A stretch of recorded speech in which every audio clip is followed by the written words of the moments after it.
Subhanallah, Subhanallah, Subhanallah, Subhanallah, Alhamdulillah, Alhamdulillah, Alhamdulillah, Alhamdulillah. El hijab en el Islam, prescripción o costumbre. El día 11 de noviembre de este año 2019, el señor Riay Tatari, actual presidente de la Comisión Islámica de España, ha remitido una carta a un instituto en la localidad de Gijón, en la que afirma, entre otras cosas, que la prenda del hijab es algo preceptivo y una obligación religiosa para la mujer musulmana. El día 11 de noviembre de este año 2019, el señor Riay Tatari, actual presidente de la Comisión Islámica de España, ha remitido una carta a un instituto en la localidad de Gijón, en la que afirma, entre otras cosas, que la prenda del hijab es algo preceptivo y una obligación religiosa para la mujer musulmana. Esta carta fue con motivo a una solicitud de una estudiante musulmana mayor de edad que estudia en dicho instituto, y en donde la dirección se opuso a que la chica en cuestión asistiera a las clases con el velo en la cabeza al interpretar que ello va contra las normas del centro. El señor Tatari, teniendo otras opciones para responder a la consulta sobre este caso, recurrió a una afirmación que desde el Instituto Teológico de Estudios Islámicos consideramos sectaria y falaz al sentenciar que el hijab es una prescripción y obligación religiosa en el Islam.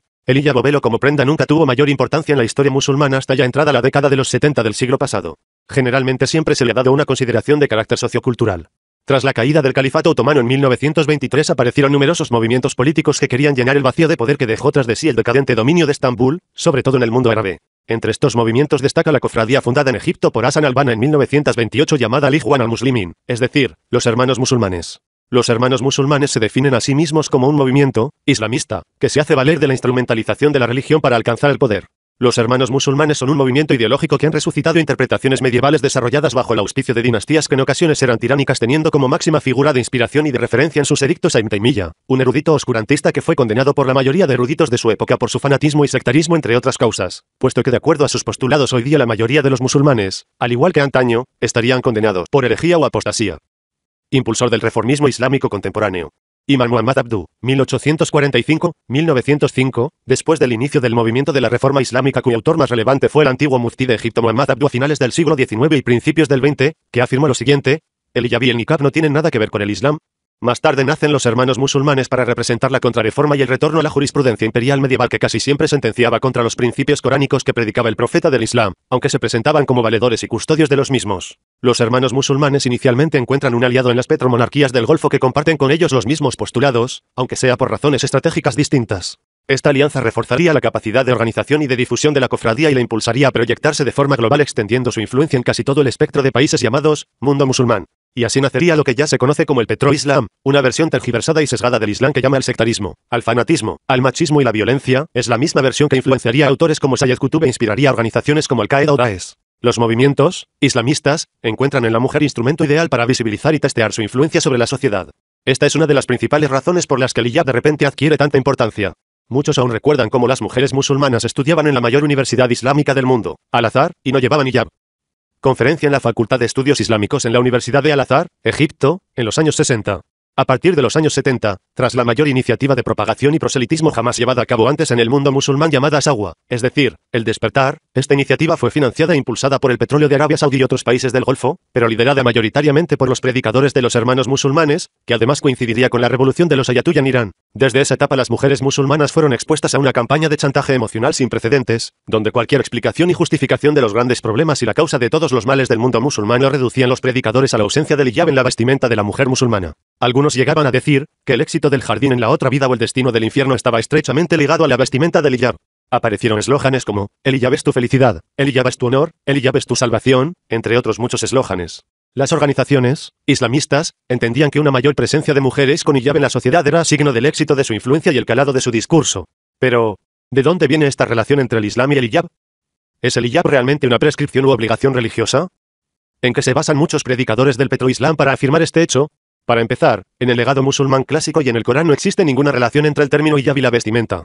Es decir, la palabra hijab en el árabe clásico no guarda relación con el velo, sino que es un elemento de separación entre dos estancias, dos mundos o dos dimensiones. Puede ser una cortina, un biombo, una celosía, la ignorancia, el desconocimiento, la inconsciencia, etc. El término hijab en el Corán aparece en 8 aleyas y ninguna de ellas tiene nada que ver con el uso actual que alude a la vestimenta. Azora de la consulta, As-Sura, Aleya 51. No es propio que Aya le hable a ningún ser humano, excepto por inspiración, o detrás de un hijab, o por medio de enviar a un mensajero que le inspire con su permiso lo que él quiera. Verdaderamente él es el excelso, el sabio. 51. Azora se ha expresado con claridad, Fusilat, Aleya. 5. Y dicen, nuestros corazones están cerrados a lo que nos llamas, en nuestros oídos hay sordera y entre nosotros y tú hay una separación, y ya. Así pues, actúa en consecuencia, que nosotros también lo haremos. 5. Azora de Sard Aleya. 32. Dijo, he amado lo bueno más que el recuerdo de mi Señor, hasta el punto de que, el sol, se ha ocultado tras el hiyab, de la noche. 32. Azora de María Aleya. 17. Y recuerda en el libro Marian cuando se apartó de su familia retirándose en algún lugar hacia oriente. 16. Entonces se ocultó de ellos tras un hiyab y le enviamos a nuestro espíritu asterisco que tomó la apariencia de un ser humano completo. 17. Azora del viaje nocturno Aleya. 45. Y siempre que recitas el Corán ponemos entre tú y los que no creen en la última vida un hiyab protector. 45. Azora del Araf Aleya. 46. Entre ambos grupos habrá una separación, hiyab, y sobre las alturas de reconocimiento, habrá unos hombres que reconocerán a cada uno por sus signos. Cuando llamen a los compañeros del jardín les dirán, paz con vosotros. Pero ellos no podrán entrar en él, aunque lo desearan intensamente. 46. Y en la única ley en la que aparece ligado a las mujeres de algún modo, tampoco tienen que ver con ningún tipo de vestimenta. Es lo que viene recogido en la Zora 33 Aleya 53. ¿O vosotros que habéis llegado a creer? No entréis en las casas del profeta a menos que se os autorice a ello, y cuando seáis invitados, a una comida, no debéis acudir temprano y esperar a que sea preparada, pero cuando seáis invitados, entrad, en el momento justo, y cuando hayáis comido, retiraos y no os quedéis por el mero afán de conversar. Esto, ciertamente, ofendería al profeta, pero le daría vergüenza por vosotros. Sin embargo, Dios no se avergüenza de enseñaros lo que es correcto. Y, en cuanto a las esposas del profeta, si tenéis que pedirles algo que necesitéis, hacedlo desde detrás de una cortina, y ya, esto contribuirá a la pureza de vuestros corazones y de los suyos. Además, no debéis causar ofensa alguna al enviado de Dios, ni casaros jamás con sus viudas una vez desaparecido él. Eso ante Dios sería, ciertamente, una atrocidad. Quitando el hecho de que esta ley hace referencia en exclusiva a las mujeres del profeta y cuyo contexto responde a los excesos y abusos por parte de algunos sahaba o compañeros del profeta, la paz sea con él, cuando entraban de forma atropellada a su casa con conductas reprobables hacia sus mujeres, la cuestión fundamental es que la ley del hiyab no hace referencia a ninguna vestimenta ni atuendo alguno. En las obras de Sahih al-Bukhari y Sahih Muslim vienen recogidos relatos o hadices sobre el casamiento entre el profeta y Zainab bint Jahsh, donde usa el término hiyab en el mismo sentido, es decir, una cortina que separa las estancias dentro de la casa. La alteración del significado del término hiyab en el uso actual es en sí algo sintomático y nos indica que no solo ha habido una evolución semántica del término sino una alteración conceptual global del lenguaje del mensaje del Islam. Ahora vayamos a los orígenes argumentales. La historia del velo. Muchos autores contemporáneos han estudiado el origen del velo en la historia como Patrick Bannon y los primeros antecedentes constatados del uso del velo para cubrir el cabello de la mujer datan del siglo XII a.C. en la civilización asiria. Se trataba de una norma social donde la mujer casada tenía la obligación de cubrirse el pelo con un velo, y el castigo del incumplimiento de esta norma podía suponer la amputación de la oreja. En la civilización persa el velo de la mujer era signo de un estatus social alto. Por ejemplo, las mujeres de la nobleza llevaban cubierto el cabello para distinguirse de las plebeyas. En la civilización griega la mujer ateniense se tenía que cubrir la cabeza como signo de distinción respecto al hombre porque no era considerada ciudadana como el varón libre. Era una forma de ocultar a la mujer de la vida pública porque no podía participar en la toma de decisiones que rigen la sociedad. En la civilización romana la mujer se tenía que cubrir la cabeza con un velo principalmente para distinguirse de la mujer esclava. Este aspecto es el que se traslada a la cultura árabe, pues ya se conocía esta costumbre entre muchas tribus árabes antes del Islam. Un ejemplo de esta costumbre viene recogido en las principales colecciones de hadices como el que compila Ibn Qudama en la obra de relatos al-Mughni donde relata que Omar ibn al-Khattab, el segundo gobernante tras el fallecimiento del profeta, golpeó a una esclava musulmana por llevar un velo en la cabeza y le recriminó el querer parecerse a una mujer libre. El velo entra en la esfera religiosa en el cristianismo en varias fases. La primera data de entre el primer y segundo siglo donde la mujer debe cubrirse con un velo solo en los espacios de culto. Esto es lo que afirma el padre de la iglesia Tertuliano en su obra de Belandis Virginibus. Mientras que después del segundo siglo también debía cubrir su pelo en el espacio público para distinguirse del varón, pues Dios creó al varón a su imagen y semejanza, y entonces no se entendía que eso incluía a la mujer. A partir del siglo IV la mujer cristiana debía cubrir su cabello no solo por provocar el deseo en el varón sino también por incitar deseo en los propios ángeles y para que Dios habite el corazón de la mujer su cabeza debía estar cubierto como afirmó San Agustín en su obra La ciudad de Dios. En cambio, ya en la etapa del Islam a finales del siglo V y principios del siglo VII, deberíamos conocer el contexto social de la sociedad árabe de la ciudad Medina para conocer cuál era el papel del velo, si es que lo hubo. Para conocer dicho contexto se recomiendan libros de investigación como el del Dr. Jalil Abdelkarim titulado Muitama, Yathrib, es decir, la sociedad de Yathrib, que era el antiguo nombre con el que se conocía la ciudad de Medina. Esta obra como otras tantas se han basado en las primeras fuentes de la historia del Islam y las primeras crónicas y relatos compilados, especialmente obras de renombre como la de Tarikh at-Tabari del Imam at-Tabari. Cuando el profeta emigró a la ciudad de Medina, el foco de toda la atención estaba orientado a la supervivencia y frenar la persecución de Quraysh y su constante intención de aniquilar a los musulmanes. Pero, si orientamos el foco al estilo de vida de gran parte de la sociedad medinense encontramos que, lejos de ideales mitológicos, padecía de ciertas lacras sociales, y algunas de lacras eran el libertinaje, la infidelidad, la violación de esclavas, la difamación de las mujeres, el chismorreo y la hipocresía, entre otras. Este hecho no solo se recoge en los libros de historia y los libros de crónicas y relatos sino que es señalado en más de un pasaje del propio Corán. Como ejemplo estos dos pasajes. Corán 9, 101. Pero entre los beduinos que habitan a vuestro alrededor hay hipócritas, y entre la gente de Medina hay, también, quienes se han vuelto obstinados en su hipocresía. Tú no los conoces, oh Muhammad, pero nosotros los conocemos. Corán 33.60. Así es, si los hipócritas, y aquellos en cuyos corazones hay enfermedad, y los que, al difundir falsos rumores, provocan disturbios en Medina no cejan, en su actividad hostil, te daremos poder sobre ellos, oh Muhammad, y entonces no serán vecinos tuyos en esta sino por poco tiempo. Estas y otras aleyas confirman el estilo de vida de una parte importante de la sociedad medinense, y el libertinaje y la agresión sexual hacia las mujeres y las insinuaciones obscenas formaban parte de esa enfermedad del corazón de las que habla el Corán. En más de un relato se describe cómo el profeta recibía visitas a su casa y los invitados en la hora de la comida se insinuaban a su mujer o llegaban a tocar a propósito la mano de su mujer en el plato compartido de donde comían, o permanecían más tiempo del permitido, o entraban y salían sin permiso. Esta y otras actitudes insolentes son las que explican el contexto de las aleyas referidas a las mujeres del profeta como la que hemos mencionado anteriormente cuando dice, «O vosotros que habéis llegado a creer. No entréis en las casas del profeta a menos que se os autorice a ello, y cuando seáis invitados a una comida, no debéis acudir temprano y esperar a que sea preparada, pero cuando seáis invitados, entrad en el momento justo, y cuando hayáis comido, retiraos y no os quedéis por el mero afán de conversar. Esto, ciertamente, ofendería al profeta, pero le daría vergüenza por vosotros. Sin embargo, Dios no se avergüenza de enseñaros lo que es correcto. Y, en cuanto a las esposas del profeta, si tenéis que pedirles algo que necesitéis, hacedlo desde detrás de una cortina, y ya, esto contribuirá a la pureza de vuestros corazones y de los suyos. Además, no debéis causar ofensa alguna al enviado de Dios, ni casaros jamás con sus viudas una vez desaparecido él. Eso ante Dios sería, ciertamente, una atrocidad. Lo mismo se explica en aquellas aleyas donde se dan directrices las mujeres para que vistan de forma decorosa y más pudorosa, puesto que esa lacra antes mencionada provocaba estragos en la sociedad donde las víctimas siempre eran las mujeres y las aleyas condenaban claramente la actitud de este grupo de varones enfermos. Y esto lo observamos en las siguientes aleyas. La primera aleya. Corán 33, 59. Oh profeta, di a tus mujeres, a tus hijas y a las mujeres creyentes, que deben cerrar sus vestiduras externas, cuando estén en público. Esto ayudará a que sean reconocidas, como mujeres decentes, y no sean importunadas. Pero, aún así, Dios es en verdad indulgente, dispensador de gracia. En esta ley algunos exegetas quisieron interpretarla de otro modo, en vez de cerrar la vestidura externa, como las capas, para evitar mostrar desnudez, prefirieron decir echar encima de arriba abajo la vestidura para dar pie a una posible interpretación que incluya cubrir el pelo, cuando realmente la ley no menciona el pelo en ningún momento. Además, el verbo yudnina que aparece en la ley tal como recoge Raghib al-Isfahani en su obra sobre los términos coránicos en el que explica que en la lengua árabe este verbo significa acercar algo, o acercar dos extremos como los de una capa. Sin mencionar que la ley pertenece a un contexto de emergencia social muy concreto, donde lo que se quiere destacar no es la vestimenta en sí, sino la gravedad de la situación a la que se ha alcanzado hasta el punto en el que las mujeres se veían obligadas a vestir de una forma más pudorosa para evitar las increpaciones de los hombres cuyos corazones estaban enfermos, tal como señala la ley siguiente 33, 60. Pero incomprensiblemente muchos exegetas orientaron la responsabilidad a la mujer en vez del hombre como señalan de forma nítida las aleyas coránicas. Raghib al-Isfahani pertenece al siglo V después de la Égira y la primera persona que cambió este sentido de la ley para indicar que puede referirse a cubrir el pelo fue Ibn Hajar al-Asqalani, que es muy posterior, concretamente del siglo IX después de la Égira, y se basó en algunos relatos atribuidos a Ibn Abbas, que era primo del profeta, y todos estos relatos carecen de veracidad de acuerdo a las propias reglas escolásticas. La segunda ley 24-21 trata exactamente sobre el mismo contexto, donde destaca las calumnias contra las mujeres. Empezamos primero por las aleyas anteriores que nos hablan del contexto. Así pues, aunque hayan sido víctimas de la difamación, que aquellos de vosotros que hayan sido agraciados con el favor de Dios y una vida acomodada no se muestren reacios a ayudar a sus parientes, a los necesitados, y a aquellos que han abandonado el ámbito del mal por la causa de Dios, sino que perdonen y sean tolerantes. No deseáis que Dios perdone vuestras faltas, pues Dios es indulgente, dispensador de gracia. 22. Pero, ciertamente, quienes, falsamente, y sin arrepentirse, acusan a mujeres castas que han podido mostrarse descuidadas pero que se han mantenido fieles, serán rechazados, de la gracia de Dios, en esta vida y en la otra, y les aguarda un doloroso castigo. 23. El día en que sus lenguas, manos y pies atestiguen contra ellos, evocando todo lo que hicieron. 24. Ese día Dios les retribuirá en justicia y cumplidamente por lo que merecen, y sabrán que solo Dios es la suprema verdad, manifiesta y que pone de manifiesto la verdadera naturaleza de todo lo que ha sido hecho.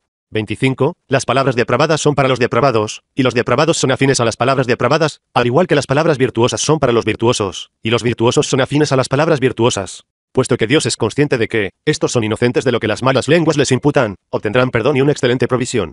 26. O vosotros que habéis llegado a creer, no entréis en casa ajena sin antes haber obtenido permiso y haber saludado a sus moradores. Esto es obligatorio, por vuestro bien, y para que tengáis presentes vuestros mutuos derechos. 27. Así pues, aún, si no encontráis en ella a nadie, no entréis mientras no se os dé permiso, y se os dicen, volveos, entonces volveros. Esto conviene más a vuestra pureza, y Dios sabe bien lo que hacéis. 28. Por otra parte, no incurriréis en faltas si entráis, libremente, en casas no usadas como viviendas, que tienen una función útil para vosotros, pero, recordad siempre que, Dios conoce lo que hacéis públicamente y lo que ocultáis.